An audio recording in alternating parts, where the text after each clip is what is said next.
What's going on, everybody? Welcome to episode 2 of the minus 6 challenge, where I try and shoot minus 6 on my home course here through 12 holes. First hole is obviously this long par 3 that you have to hit a fade to. Almost hit the green here, which is great, but what isn't great is this chunk chip. The joys of playing on the Pacific Northwest, it is soft, and if you don't clip that clean, you are screwed. Left us with this for par, which obviously wasn't that great either, so we clean that up for a nice little bogey start. Hot start, trying to shoot minus 6 and bogey to start. Love that. Love to see it. Second hole, nice and short, gap wedge here. Pin is tucked to the left just behind this kind of like tree. Was hoping for a little bit of a good kick. Struck it well. It sat up a little bit on the fringe, but left us with a pretty straightforward putt. And thankfully, the putter is pretty hot and it goes in. So we clean up that birdie, and so now we're sitting at even, which is great, leading into hole number 3, which is always a tough par 3 here. This is playing 190 today, just a nice high fade to the middle of the green. Wanted this to carry a little further, but all good. We end up kind of, front-ish middle, and this left us with a pretty aggressive right to left, and went a little longer than I thought. Greens were actually rolling pretty pure on this day, which is good for the wintertime. I'll take it. Being able to roll actual putts, not going to complain. Tee shot here on hole number 4. This went high and left. So left, in fact, that we ended up on the fairway of hole number 5. So we tried to hit this over the trees. It went high enough to go through, but not high enough to go totally over, which left us with this chip shot, and this was just not it. This is not it. But this is why we're working on this challenge. I can't hit these shots as consistently as I need to get to my plus 6 goal yet. And so I'm working on getting to shooting minus 6 through these 12 holes to clean up these kind of mistakes. So that's why we do it. And that was a bogey, but this is the shot of the day right here, fellas. This is a topped driver. It's been a long time since that happened. But you know what? That set us up for the opportunity here to hit the best three hybrid I could have asked for. This was so good, tracking the entire way. It was like 230 to the pin from where I was. Ended up hitting it past. And I thought I got away with absolute robbery here when I thought I cashed this birdie putt. I didn't deserve it. But if I had gotten it, that would have just been total golf absurdity. Anyway, we bring that in for par. Totally good. Moving on to hole number 6, which is the par 5. We're +1. Hopefully trying to get one back, get the momentum going, because, again, we're trying to shoot 6 under through 12 holes. And this was a great, nice little hybrid out there.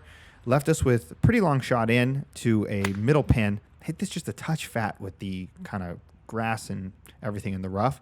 But it left us short and on the right-hand side.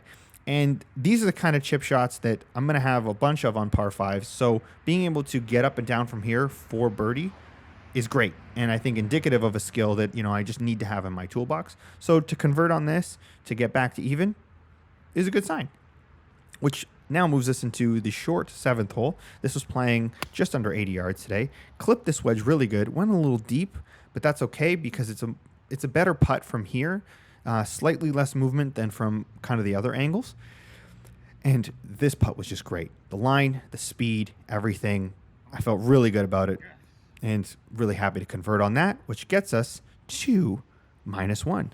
Now, this is the 8th hole. This was playing 94 yards, and this was another really good wedge that I was happy about. Got a little extra spin on that too, which is great. A little tour sauce. I thought I had this read perfectly. I really, really thought I did.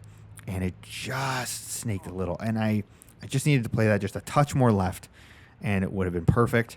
But that's fine. We clean it up for par. We get out of there. Hole number 9 is, again, the short par 4. This was a really good 4-iron. I was really pumped about this. Had kind of pulled the last episode, pulled it left into the trees, and that's always been a bit of a miss here.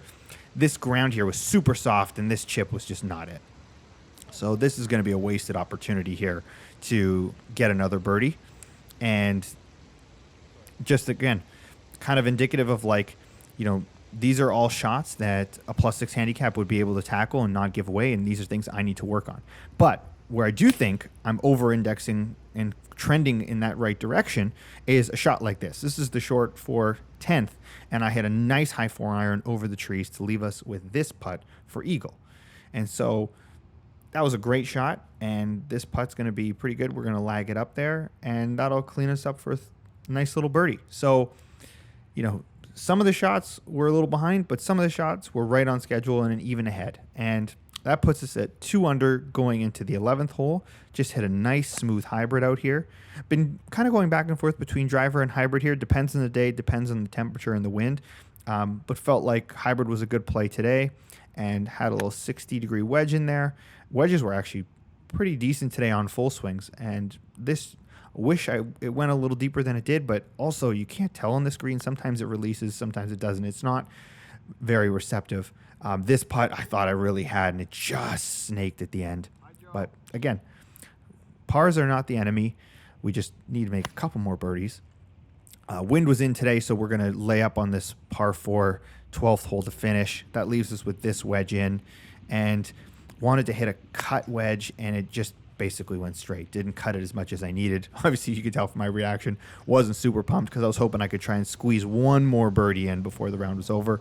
That left us with a tougher putt and just didn't match the speed on this. Line was actually pretty good, and if I probably gave that the full juice, it would have been okay. But -2 today, better than, even on our first episode. Obviously, you guys can tell there's some rough areas, but nothing is insurmountable and things I can't improve on and clean up. And so I think that's the exciting part, is I definitely feel like I can get to this target score of -6.